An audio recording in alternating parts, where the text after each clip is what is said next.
Bienvenidos a una nueva edición de Terapia Liberal. Ciertamente, si estás viendo este contenido, si lo venís siguiendo, apoyándolo, inclusive, sabés o tenés al menos una duda de que el mundo no funciona exactamente como te lo dicen, ya sea a nivel educativo, ya sea a nivel entretenimiento. La historia la escriben los vencedores y la gran pregunta es, ¿quiénes exactamente son los vencedores que están modelando los titiriteros detrás de escena, dándole forma a los distintos eventos que luego repercuten en nuestra vida?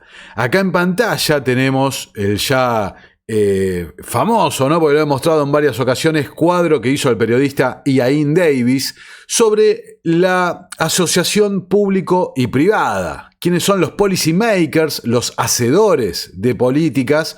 Él arranca el cuadro con el Banco de Pagos Internacionales, luego los bancos centrales en forma coordinada, como tantas veces hemos dicho, los distintos think tanks, que son los que crean, ¿no? Cranean estas políticas, arrancando, fíjense, ¿no? El CFR y Chatham House. ¿Y por qué me quedo ahí, ¿no? Después están los distribuidores de políticas, que son los organismos multilaterales, los que realmente ejecutan esa política, los gobiernos nacionales, los propagandistas y por último a la base de la pirámide estamos nosotros, ¿no? El pueblo, que es los que sufre.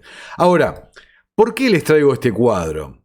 Porque ese cuadro se basa principalmente en las ideas que están ahí en ese video que tienen en pantalla que hice ya hace un tiempo, el documental sobre Tragedia y Esperanza, el libro de Carroll Quigley, un libro cuya hipótesis central y respaldada ciertamente, ¿no?, por la propia experiencia del Carroll Quigley es una persona que al escribir su libro, como lo dice en sus propias palabras, él no rechazaba lo que pregonaba esta élite, sino que lo apoyaba. Inclusive decía que su principal desacuerdo era que esta élite decidiera mantenerse en secreto, siendo la fuerza, la mano impulsora de todos los acontecimientos del siglo XX en particular.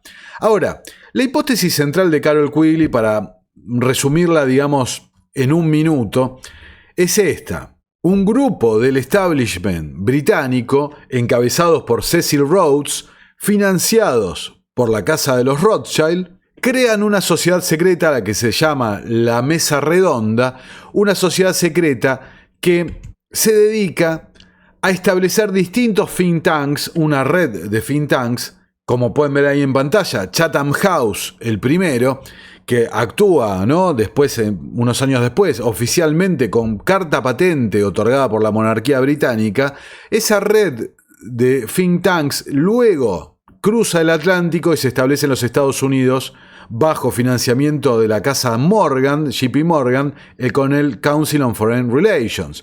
Y toda esta red de think tanks con múltiples objetivos. El primer objetivo declarado por Cecil Rhodes, inclusive en sus propios testamentos, Rhodes fallecería muy joven, era primero recuperar los Estados Unidos bajo la esfera de influencia del Imperio Británico, para luego llegar al macro objetivo, que era la de establecer una suerte de parlamento global, una suerte de gobierno global, bajo la esfera siempre del Imperio Británico, donde las naciones anglosajonas tuvieran el liderazgo y llegaran a esa suerte de parlamento global que, palabras de Rhodes, acabaría las guerras para siempre, ¿no? Un gobierno global. Ahora, hasta ahí está la hipótesis de Carroll Quigley, donde dice, ¿no?, cómo estas élites, en particular tras el fallecimiento de Cecil Rhodes, migraron su objetivo hacia la centralización del sistema financiero, es decir, fueron mutando de un carácter más político, digamos, geopolítico, a un carácter netamente financiero para asegurar su dominancia, su poder global.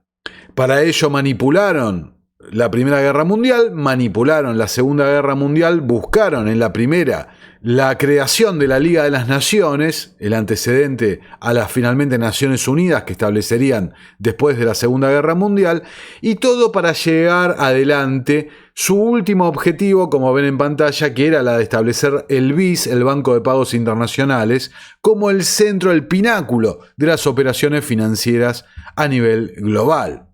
Ahora, el motivo de este video es profundizar un poco más en esa información, ver un poco qué pasó luego del fallecimiento de Carol Quigley y mostrarles a ustedes cómo, en definitiva, esas élites financieras han trascendido la idea de imperio británico, de la Commonwealth y demás, como decían Carol Quigley, Cecil Rhodes y demás, cómo ha trascendido, y lo que ha quedado en el fondo es ese poder financiero. Un poder financiero, un establishment que también estaba en los orígenes, ¿no?, del imperio británico, pero en una forma, digamos, influyendo en el poder de la corona, y cómo ese poder ha mutado hacia absorber el poder de la corona y ser verdaderamente ellos quienes tienen el control, ¿no? Fíjense, acá tenemos un artículo del 2011 publicado por New Scientist, revelado la red capitalista que gobierna el mundo, ¿no? Un artículo que dice: un análisis de las relaciones entre 43.000 empresas transnacionales ha identificado un grupo relativamente pequeño de empresas, principalmente bancos, con un poder desproporcionado sobre la economía mundial. Acá tienen en pantalla el PDF del artículo de investigación empírica que a través del análisis de estructuras de redes llega a esta conclusión que estamos diciendo, ¿no? Esta red que gobierna el mundo. Acá está la versión archivada del artículo para que quede para la posteridad, ¿no? Digamos, no se vaya a ningún lado. Y dice: la idea de que unos pocos banqueros controlan una gran parte de la economía mundial podría no parecer una novedad para el movimiento ocupando Wall Street y los manifestantes de otros lugares, pero el estudio realizado por un trío de teóricos en sistemas complejos del Instituto Federal Suizo de Tecnología en Zúrich es el primero en ir más allá de la ideología para identificar empíricamente tal red de poder. Y me quiero detener un segundo en ese aspecto. Ir más allá de la ideología. Volviendo sobre ese chart, ¿no?, de Ian Davis que acá vemos en pantalla, ciertamente la clave de todo el asunto para ir descifrando esto es entender que el poder político no controla, no dirige los eventos. Es el poder financiero. Esa es la clave, ese es el punto donde realmente se traba el entendimiento de esta realidad que les voy a ir mostrando no solo en este video, sino en videos subsiguientes. Entonces, acá está el PDF, decíamos, ¿no? Abandonar las ideologías. Dice: el trabajo que se publicó, ¿no?, revelaba un núcleo de 1.318 empresas con propiedades entrelazadas. Cada una de las 1.318 tenía vínculos con 2 o más compañías y en promedio estaban conectadas a 20. Lo que es más, aunque representaban el 20% de los ingresos operativos globales, los 1.318 parecían poseer colectivamente a través de sus acciones a la mayoría de las grandes empresas manufactureras y de primera línea del mundo de la economía real, que representaban otro 60% de los ingresos globales.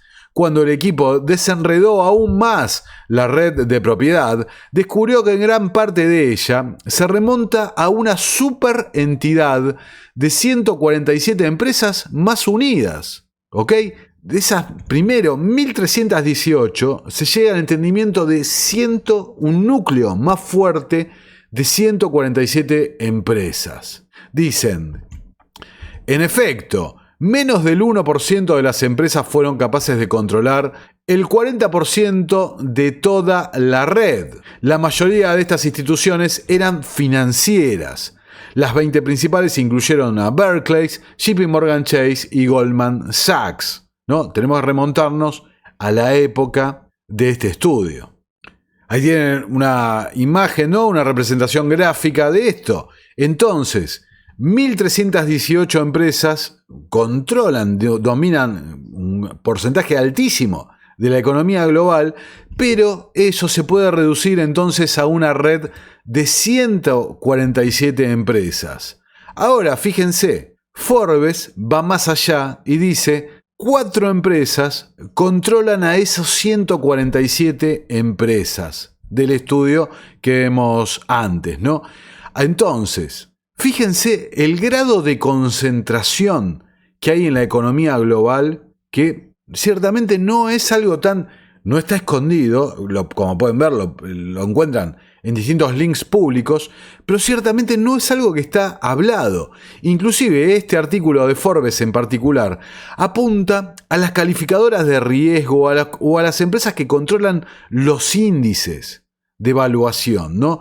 Entonces, estamos hablando de un grado de concentración en la economía global realmente llamativo. Y para ir aún más profundo en la madriguera, esas 147 empresas tienen, si buscamos geográficamente, la red se concentra en la City de Londres. Ahí pueden ver la representación gráfica, evidentemente, el círculo en el medio, el círculo rojo, Londres, es por diferencia el círculo más grande, donde está la mayor concentración. Pero no solo Londres, fíjense la concentración que hay en todo el Reino Unido. Después, Nueva York y Dublín, ¿no? Dublín del parte del Reino Unido, compiten, pero ciertamente fíjense qué lejos que está de la concentración financiera los Estados Unidos. Les tengo que decir que todo esto, esta investigación que estuve llevando las últimas semanas, por lo que tardé tanto, ¿no?, en traerles un nuevo video, viene a que yo en mi último video hablé del centro financiero Wall Street, el centro financiero del mundo, como se suele decir en los medios de comunicación, y la verdad que no es así para nada, como estamos viendo. Wall Street es ciertamente el segundo centro financiero del mundo, pero por realmente bastante nivel, es Londres, la City de Londres, ciertamente el centro neurálgico de las finanzas del mundo. El mercado de divisas, el mercado Forex, es el mercado más líquido y más grande globalmente de la economía, y su centro es Londres. Entonces, en lo que nos lleva a lo que les decía al principio, bueno, ¿cuál es efectivamente el rol, ¿no?, el poder que tiene Londres en todo este sistema global? Acá tienen otro gráfico, ¿no? Fíjense los centros de poder económico y cómo el centro, la capitalización, el poder está ciertamente en Londres y en la Commonwealth. Lo que nos lleva a otro punto más, ¿no? La City de Londres. Acá tienen la página, ¿no?, oficial de la City de Londres, una ciudad con unas particularidades bastante interesantes, ¿no? Acá lo que le decía, el Forex, el mercado de divisas, como, fíjense, es realmente muy importante la ponderación que tiene Londres, y si incluimos a ex colonias, y esto es lo que vamos a explorar en particular en este video, ex colonias y miembros del Imperio Británico, de la Commonwealth, bueno, es brutal la diferencia.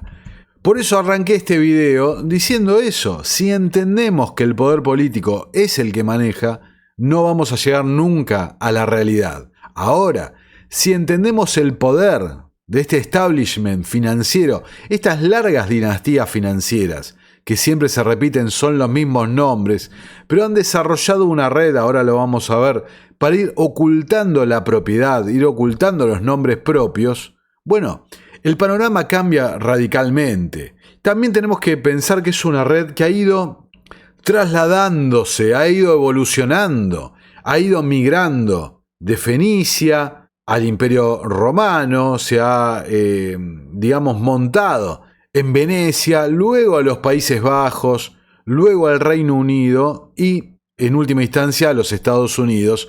Y hoy están migrando hacia el sector euroasiático, algo que vamos a cubrir en otro video, ¿no? Pero ciertamente vamos a ver cómo se está conectando todo esto. Entonces, acá la revista Vice en el año 2016 publicaba: todo lo que sabes sobre el funcionamiento de la City de Londres es erróneo, ¿no? Algo que se repite. Tenemos un entendimiento erróneo sobre cómo funciona la realidad. Esta nota, el contexto era la publicación del libro The City, London and the Global Power of Finance, que es publicado por el autor Tony Northfield. Muy interesante, un marxista comprometido, cómo se presenta, ¿no? El libro, ¿no? La City, Londres y el poder global de las finanzas. Ese es el libro. Pero fíjense el background, ¿no? Este autor, Tony Northfield, se unió a Bank of America International, no Bank of America en Estados Unidos, sino su filial internacional, en la década del 70 en Londres.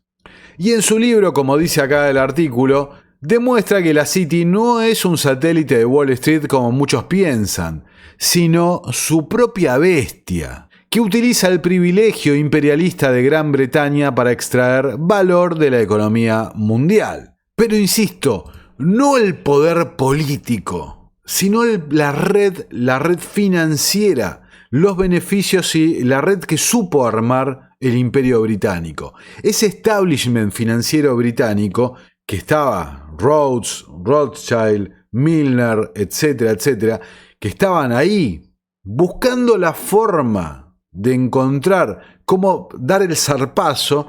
Gracias a Rhodes y la Mesa Redonda lo logra, pero Rhodes y la Mesa Redonda no eran en sí el poder. Rhodes estaba financiado por los Rothschild, entonces no hay que de ninguna forma alterar la dinámica de poder. Una dinámica de poder que con el tiempo pudo haber evolucionado, distintos nombres, distintos apellidos, pero siempre se mantuvo. Entonces, fíjense qué interesante lo que decía este autor, ¿no? Dice, en la actualidad, en la mente de la mayoría de la gente, imperialismo significa colonialismo, y dado que es obvio que no hay tantas colonias alrededor, para Gran Bretaña de todos modos, no se discute realmente el imperialismo en los círculos académicos, o al menos ninguno de los que cubren Gran Bretaña hoy en día. En cambio, la mayoría de la gente solo se enfoca en los Estados Unidos. Es que tal como decía Cecil Rhodes, el primer objetivo era recuperar los Estados Unidos, recuperar las instituciones, colocar a la gente de poder, no a la gente que está ejecutando el plan en los lugares claves de poder, gente que se han infiltrado, formados por ellos mismos. De ahí las becas Rhodes y la influencia en el sistema educativo, en la Ivy League, ¿no? En las universidades de prestigio, donde luego saldrían los tomadores de decisiones, ese establishment conectado. Entonces, una vez recuperados los Estados Unidos para el servicio de este establishment financiero, termina su brazo largo de poder, ¿no? De poder militar económico, sirviendo como el policía del mundo para las funciones que requiere esta élite financiera. Una élite que no sirve a intereses geográficos, no sirve a intereses ideológicos, sirve a su propio beneficio. Fíjate, le pregunta al periodista, cuando dices imperialismo no te refieres a la gente que lleva sombreros y bebe gin tonics, etc., ¿no? Dice, yo diría que imperialismo es cuando hay una jerarquía clara en la economía mundial y el entendimiento de que hay una economía mundial, ¿ok?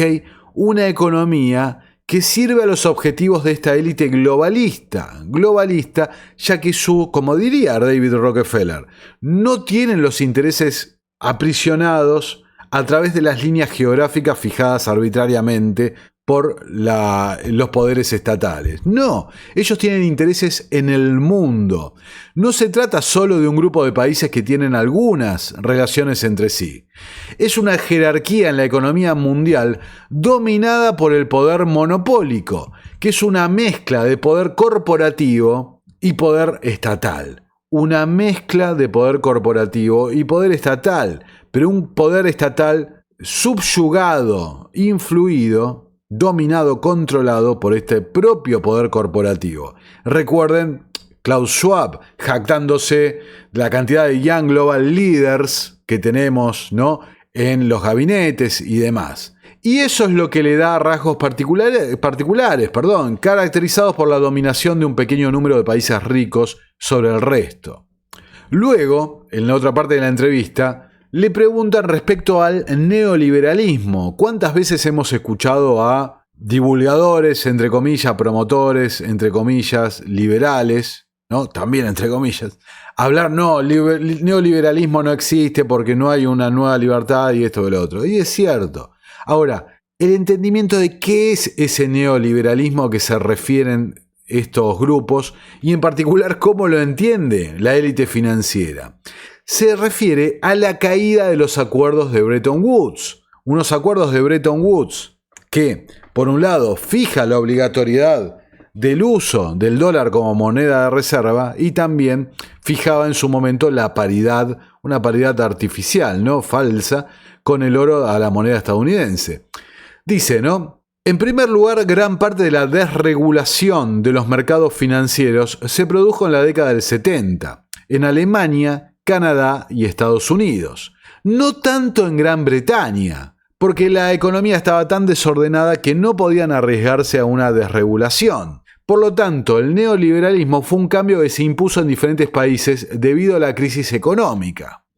Y dice al final, ¿no? La gente usa el término neoliberal, un término muy vago de todos modos, para contraponerlo a un conjunto diferente de políticas que habrían sido mejores. Y creo que esa perspectiva es simplemente insensata porque no entiende qué llevó al neoliberalismo en primer lugar. ¿Y qué es lo que llevó al neoliberalismo en primer lugar? Porque hay que tener en cuenta, no olvidar una cosa, el consenso de Washington. Esta idea de desregulación, liberación, ¿no? Liberalización de las prácticas financieras y demás, no estaba hecha con el objetivo de traer el liberalismo al mundo. Tenía otro objetivo más que concreto: estar alineado con los cambios sistémicos que se estaban produciendo a través de la salida de Bretton Woods, ir preparando el terreno para lo que vendría. Una liberación total de la capacidad de los bancos de crear dinero de la nada, alineado ciertamente con, la normativa que les permitiría soltar completamente la máquina de crear dinero. Entonces, como bien aporta este autor, fíjense, marxista, pero la verdad entiende mucho más que muchos liberales, ¿no? Fíjate, dice, el neoliberalismo se impuso a través del Estado. Muchos suelen hablar de Margaret Thatcher, por ejemplo, ¿no? O Ronald Reagan. Pero fíjate, el autor acá señala las políticas que implementaría Margaret Thatcher, ya las estaba implementando, ya las estaba colocando, digamos, en la opinión pública Jim Callaghan, un primer ministro laborista en 1976. Estaba aplicando, dice, adoptando políticas thatcheristas antes de Margaret Thatcher. ¿Por qué? Porque todos trabajan para la misma gente. Y acá hay una explicación, refiriéndose a la City de Londres, ¿no? Ahora vamos a hablar en profundidad. Dice, Gran Bretaña tiene un enorme déficit comercial de más de 100.000 millones de libras esterlinas al año. Ahora, la mitad de eso se compensa con las ganancias comerciales y los ingresos por seguros de la City de Londres. ¿Ok? La mitad del déficit comercial del Reino Unido se compensa por los ingresos de la City de Londres. Pero debemos aclarar los ingresos a través de impuestos que van al fisco británico, ¿no? A partir de los ingresos de la City. Entonces imagínense los ingresos que quedan fuera de la contribución impositiva, ¿no? Entre paréntesis, ya saben lo que opino de los impuestos. Pero para que nos demos idea de la magnitud del poder de la gente que está detrás de la City de Londres. Justamente vi en estos días, y les recomiendo, está en YouTube subtitulado, les voy a pasar un pedacito ahora, de un documental que se titula La telaraña, ¿no? La telaraña del Segundo Imperio Británico. Pero para que se den una idea, simplemente les voy a pasar unos minutos acá para que no me salte el copyright, para que vean la idea principal de este documental, que es cómo la City de Londres, el establishment financiero, finalmente pasó al Imperio Británico. Mientras el Imperio Británico decaía políticamente al punto de sufrir la transferencia de poder al nuevo imperio estadounidense, esta gente se la arregló para no solo no decaer, sino alcanzar cotas de poder nunca vistos, al punto de controlar ambas sedes de poder político. Por eso, a nivel global, Está claro si vos entendés este principio de que la política no es la que controla. Veamos entonces lo que dice este documental. Fíjense, ¿no? Arrancando este fotograma con ayudando a crear una Gran Bretaña más grande aún, ¿no? A ver, digamos. The City of London was the beating financial heart of the British Empire. ¿No? La City de Londres es el corazón del Imperio Británico. As Britain's empire declined, the city transformed itself from a hub operating the financial machinery of empire into a global financial center. Lo que equivale a una toma de poder. Un poder, ¿no? Históricamente, los sacerdotes, el poder militar, los reyes. Luego va apareciendo el poder financiero que ayudó, ¿no? Entre comillas, a financiar distintas guerras, distintos cambios estructurales. Bueno, ahí está la toma de poder definitiva. Former insignificant outposts of empire became the basis for a spider's web of offshore secrecy jurisdictions that captured wealth from across the globe and funneled it to the City of London. Entonces, acá está la idea central de este documental, ¿no? Y lo que les quiero traer especialmente en este video, ¿no? Dando la evolución y ahora vamos a entrar en más detalle. Vos tenés el Imperio Británico con colonias por todos lados y demás. Bueno, los principales centros, los principales paraísos fiscales, ¿no? Paraísos donde hay cuentas offshore, como se suele decir y demás, los principales paraísos fiscales son la amplia mayoría ex colonias británicas. A través de eso han creado una red, fíjense los beneficios de la libertad, ¿no? Cómo esta gente entiende realmente cómo funciona la libertad, mientras que te hacen al resto del mundo desecharla, ¿no? A través del adoctrinamiento y demás. Esta gente entiende los beneficios de la libertad. Se crean redes de secretismo fiscal, de no tributación de impuestos, y a través de ellas crean un gigantesco conglomerado que concentra la riqueza del mundo. No es casual esto, no es casual, porque son los mismos intereses financieros de la City, de Wall Street y demás, que participan de esto. Ya lo van a ver más en detalle a lo largo del video. Today, 25% of international finance is conducted on British territory. Almost half of the world's secrecy jurisdictions are under British protection.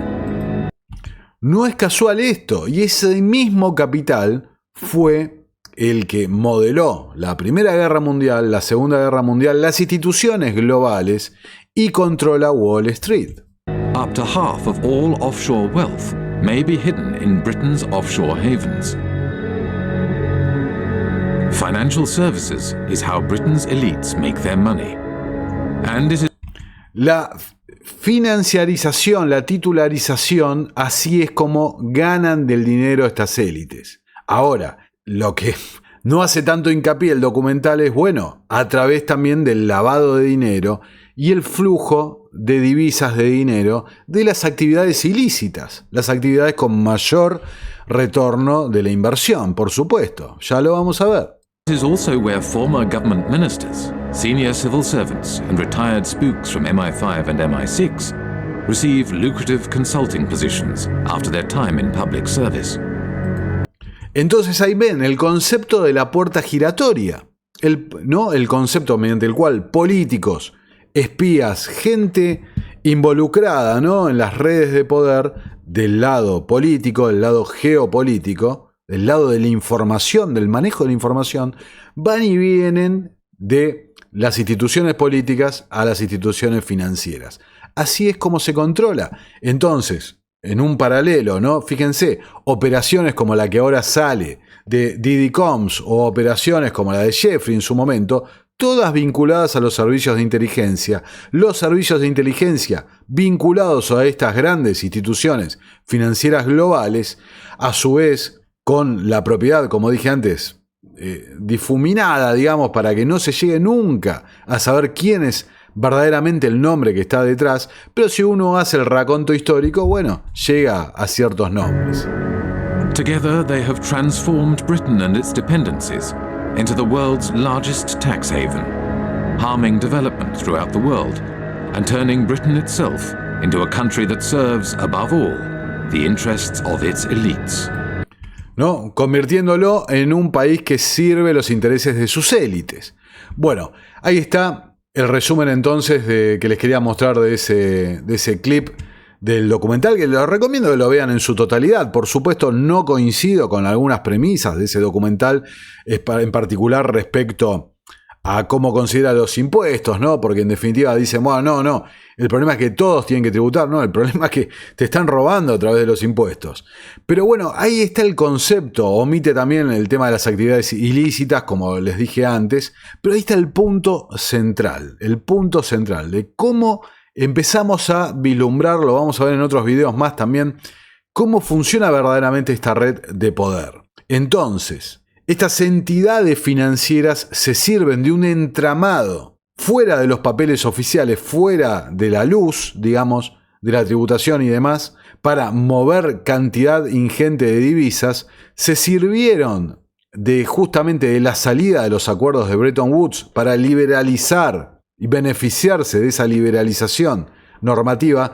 Antes de que alguno diga en los comentarios, entonces la liberalización es mala. No, recordemos que hay un Estado. Entonces hay un Estado que le pone una cadena en la cabeza, ¿no?, a la gente, que no la deja prosperar, que le quitan la riqueza. Mientras tanto, las élites tienen este sistema liberalizado donde se benefician. Ahora se benefician con el mercado el flujo de divisas, como dije antes, se benefician del mercado Forex, ¿no?, de jugar con los tipos de cambio, otra cuestión que ven la vinculación de la política con la élite financiera.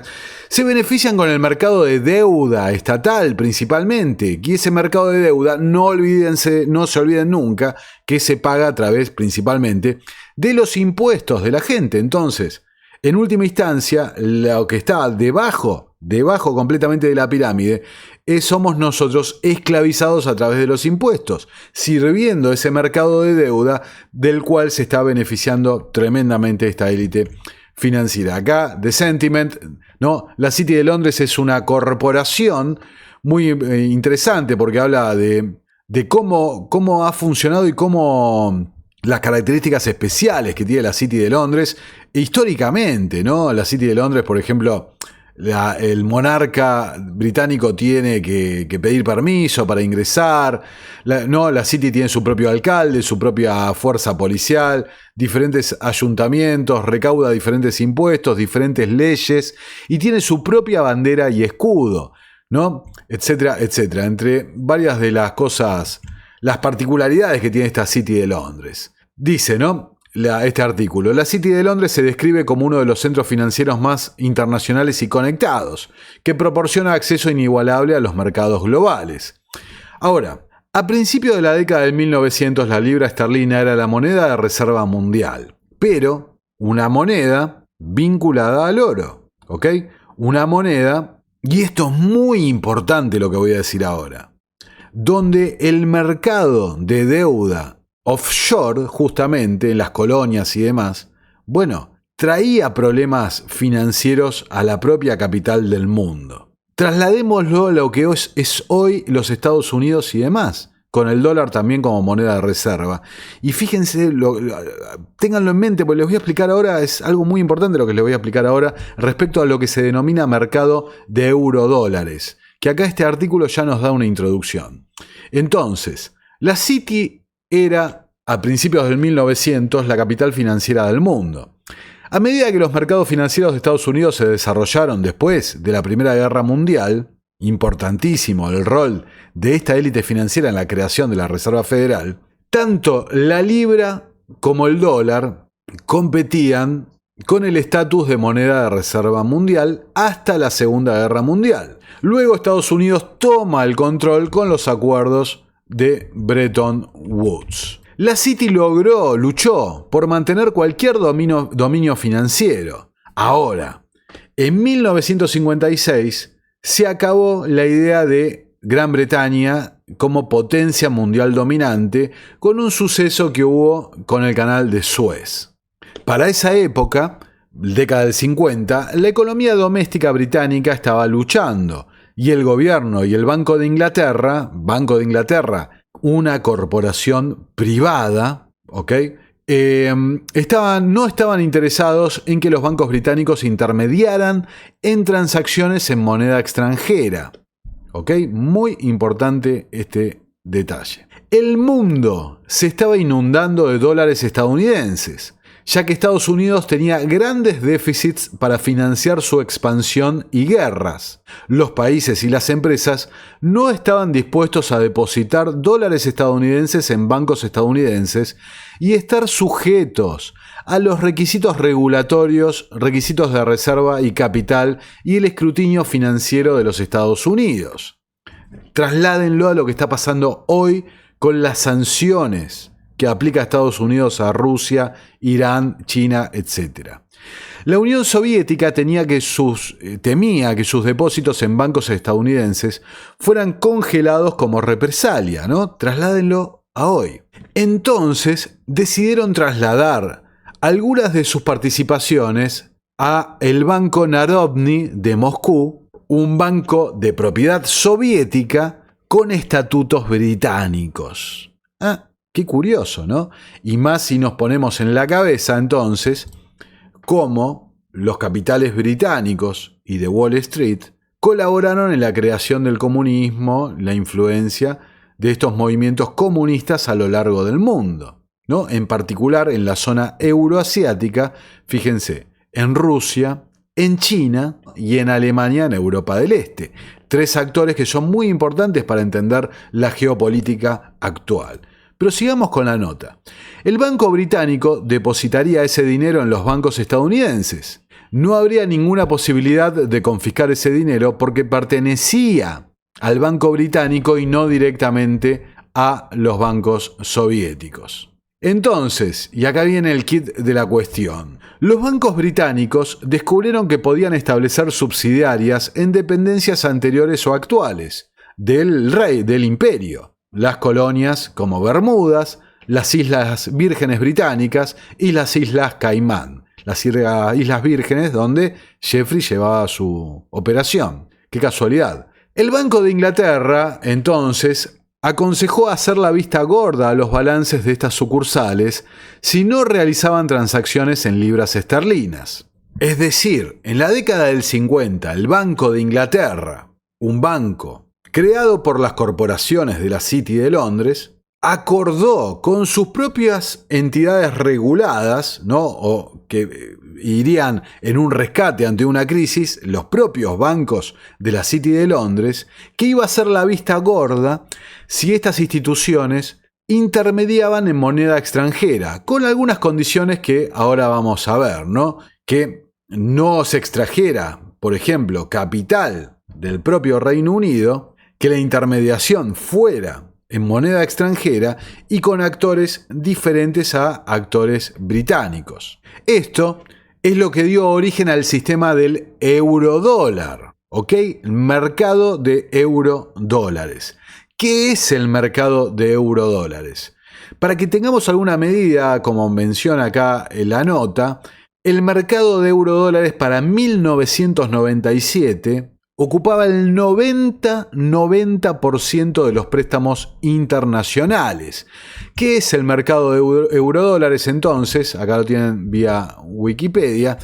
Es el mercado de moneda, de depósitos y préstamos denominados en dólares estadounidenses que se mantienen fuera de los bancos sujetos a la regulación, ¿no? Y a la inspección, digamos, de la Reserva Federal. Es decir, que estos depósitos, en consecuencia, están sujetos a una menor regulación que los depósitos similares que se dan dentro de la jurisdicción de los Estados Unidos. Es decir, lo que permite mayores márgenes de ganancias. No hay nada de europeo sobre los depósitos en eurodólares, sino que es el nombre con lo que se ha denominado este sistema. Entonces, tenés que el 90% de los préstamos para el año 97, ¿no? Hay que ver las cifras actuales, pero imagínense que capaz que es peor. De los préstamos internacionales denominados en dólares se daba fuera de los propios Estados Unidos.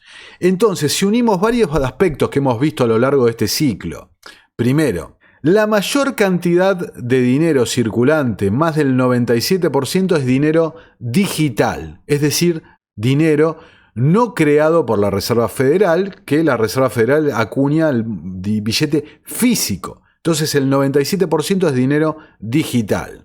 Ahora, y la principal por lejos cantidad de ese dinero, de los dólares que andan dando vueltas dentro del sistema global, ni siquiera están dentro de la jurisdicción estadounidense. Así que es dinero digital creado offshore, principalmente en ex colonias, ciudades, ¿no? Jurisdicciones que estaban bajo la esfera de influencia del Imperio Británico. Visto con este prisma, tanto las crisis financieras de 2008, la de 2019, la que se viene probablemente el año que viene, 2025, toma un carácter completamente diferente, donde tenemos que relativizar completamente la normativa e inclusive la influencia de la Reserva Federal, lo que nos lleva también a relativizar completamente cuál es el verdadero poder del dólar estadounidense, lo que nos lleva a otro lugar. El poder está en la red, en el sistema global que se han encargado de montar esta gente, ¿no? Un sistema que, como estamos viendo, para los años, ¿no?, de la gran crisis financiera de 2000-2001, el 97% ni siquiera estaba bajo esa red de influencia. Ahora, por supuesto, se convierte en un dominó, ¿no?, en un carácter sistémico. Si empieza a haber default, problemas de pago, acá, en ese sistema offshore, después termina replicando en los balances de los bancos que sí están onshore, digamos, bajo la jurisdicción, que tienen que ser rescatados por el contribuyente, que además de pagar impuestos para financiar la deuda, tiene que pagar impuestos para rescatarlos, ¿no? Un esquema realmente sensacional, una macro estafa sobre la ciudadanía. Lo que me llega ciertamente fíjense, a una reflexión, ¿no? Parecería que el poderío militar de los Estados Unidos, una vez que están completamente infiltradas sus instituciones, en realidad sirven los propósitos de este grupo, de esta establishment financiero en las sombras. Mientras que, por ejemplo, el dólar estadounidense, símbolo del poder económico de los Estados Unidos, sirve también el propósito en la sombra de esta red con sede en la ciudad de Londres.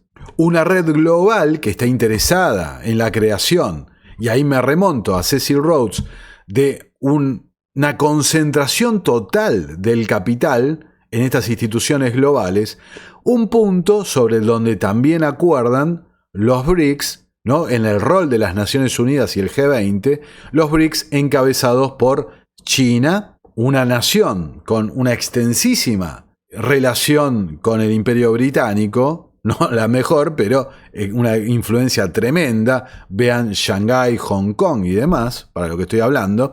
Y Rusia, también un país con otra extensísima relación con el Imperio Británico. En particular con la influencia de los Rothschild dentro de Rusia, el establecimiento del comunismo financiado por estas propias élites. En definitiva, fíjense cómo la red va tomando un cariz completamente diferente a lo que estamos acostumbrados a ver en los medios de comunicación. Acá para que vean, ¿no?, el abuso fiscal corporativo en el mundo, las Islas Vírgenes, hello Jeffrey, las Islas Caimán, Bermuda, Singapur, Hong Kong, ¿no? Fíjense, ahí están los principales paraísos fiscales del mundo. E insisto, para que no quede ninguna duda, no es que estamos a favor de pagar impuestos, sino de que esta gente crea un sistema, ¿no? Volvamos al cuadro de Ian Davis, un sistema donde nosotros estamos perpetuamente abajo de todo, en la base de la pirámide, siendo esquilmados a través de impuestos y siendo subyugados a través de la normativa, ¿no? Esa es la clave. Esta gente entiende que la libertad es la solución y se lo aplican para ellos, ¿no? Fíjense el estatus de el BIS, del Banco de Pagos Internacionales, o de muchas de estas instituciones. No requieren de pasaportes, no pagan impuestos, no requieren declarar absolutamente nada para ellos, para la élite, esta superclase. En cambio a nosotros, ¿qué nos dan? Nos dan el peor socialismo, digamos, Y encima, con toda una sarta de instituciones educativas y demás, que hace que la gente lo defienda y que lo pida como si fuera lo mejor. Para ellos libertad, para nosotros yugo y demás, ¿no? Estar en la base de la pirámide. Entonces, no es casual esta relación entre paraísos fiscales y el Imperio Británico. Pero no nos quedemos con la imagen del Imperio Británico en la corona y el poder político. Quedémonos con el Imperio Británico, la influencia de la City de Londres, utilizando a esta gente, insisto, todas estas instituciones como fachada para ejercer el poder y, en definitiva, subyugarnos, ¿no? Acá en este mismo medio le hacen un artículo a uno de los a Nick Jackson, uno de los principales informantes o digamos que explican este documental, la Red, ¿no? Y habla de lo mismo. Fíjense, le preguntan, ¿tiene que ver la preeminente posición financiera internacional de Londres con el Imperio Británico? Históricamente existe una fuerte interrelación entre el ascenso de la City y el Imperio Británico, pero yo lo que digo es que hubo una migración de poder, una avanzada, una cooptación de ese poder de Londres por sobre el poder del monarca, para ponerlo de alguna forma. Fíjense, ¿no? Habla de un imperio formal contra un imperio informal.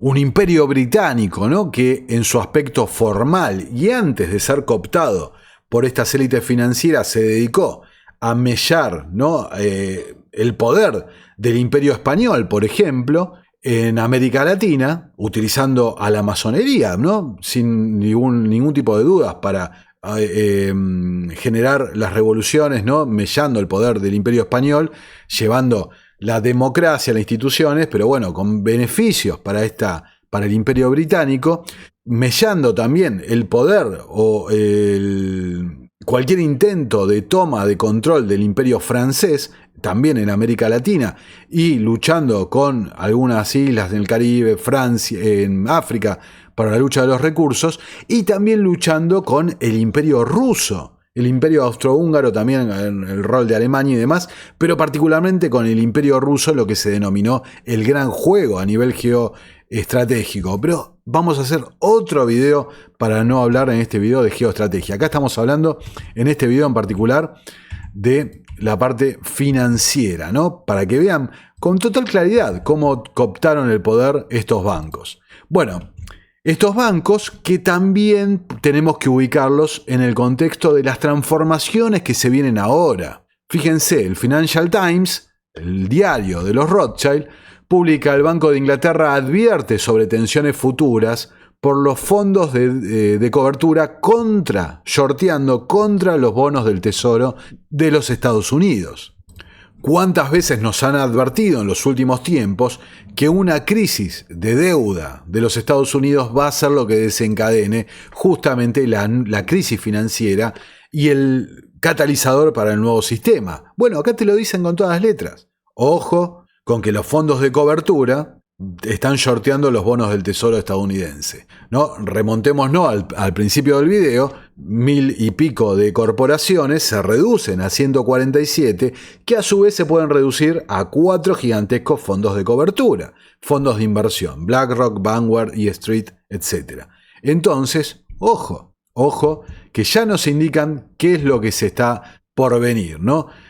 Fíjense, el jefe de mercenarios de Wagner, el grupo Wagner, el grupo ruso que está operando en toda África, ¿no? Trabajando para los intereses de la Federación Rusa, cómo mueven los pagos cómo movían los pagos Prigozhin, ¿no? Pero cómo los mueve en la actualidad el grupo Wagner a través del JP Morgan y el HSBC.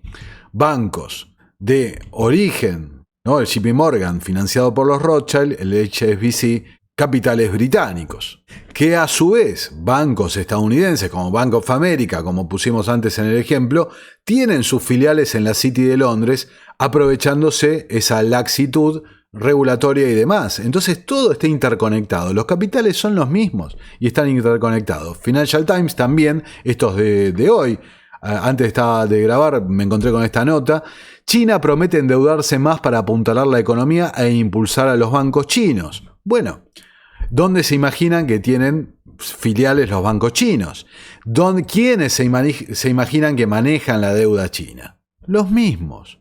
Por eso Hong Kong tiene también capacidades regulatorias diferentes a la China continental y demás. El flujo de capital está abierto a estas corporaciones, ¿no? Siempre es lo mismo. Acá tenés el TD Bank de Canadá, paga $3.000 millones en un acuerdo histórico con el Departamento de Justicia de los Estados Unidos por lavado de dinero. Un lavado de dinero que llegó a mover, fíjense, $670 millones anuales, principalmente vinculados al tráfico de sustancias como la que pueden ver en pantalla, ¿no?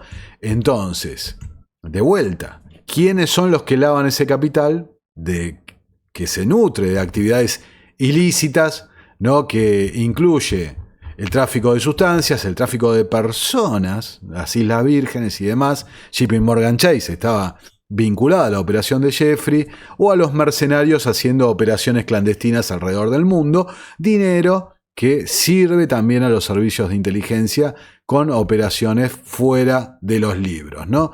Y fíjense, esto es algo que vengo diciendo bastante en el noticiero Innominado, mientras estamos todos viendo cómo el mundo está en llamas, las élites financieras avanzan con la incorporación del nuevo sistema digital, el Banco de Pagos Internacionales, Carol Quigley, Cecil Rhodes, ¿no? El pináculo, el objetivo de estas élites financieras es el Banco de Pagos Internacionales concentrando las finanzas del mundo. Bueno, SWIFT, ¿no? El servicio de mensajería, que también le presta su estructura a China, a los BRICS, para que hagan sus movimientos de transacciones, mientras dicen que son la oposición, empieza las pruebas para transacciones en moneda digital y tokenización de activos para el año que viene.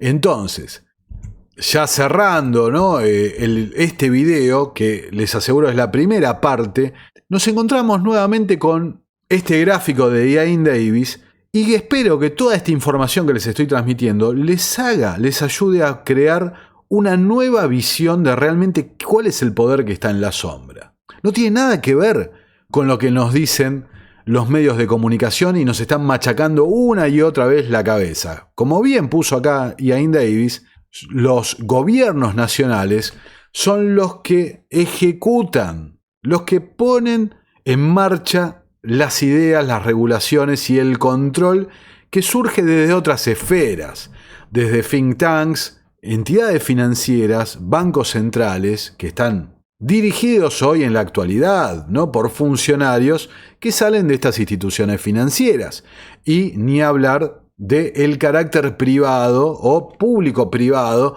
que tienen distintas de estas organizaciones, ¿no? Ahora, entonces, redondeando la idea, tenés un imperio británico en decadencia, perdiendo lugar, estableciendo la Commonwealth, que era uno de los objetivos de Cecil Rhodes, pero a su vez tomando preponderancia, tomando el poder, pero en las sombras, el establishment de la City de Londres. Un establishment que Carol Quigley tuvo la lucidez de ver, teniendo contacto con los archivos clasificados del CFR, el Council on Foreign Relations, un establishment financiero que se entrelaza con el de Wall Street. Entonces, el imperio pasa a las sombras, las jurisdicciones alejadas, offshore del imperio, sirven para establecer una red financiera, y esta red financiera controlada desde el establishment de la City de Londres, que a su vez sirvió para el control de las entidades financieras de Wall Street, en la actualidad se sirven del propio dólar estadounidense para que el contribuyente estadounidense y el resto del mundo pague el costo, ¿no? Sean esclavizados, exprimidos, explotados por esta élite financiera, quienes permanecen siempre en las sombras.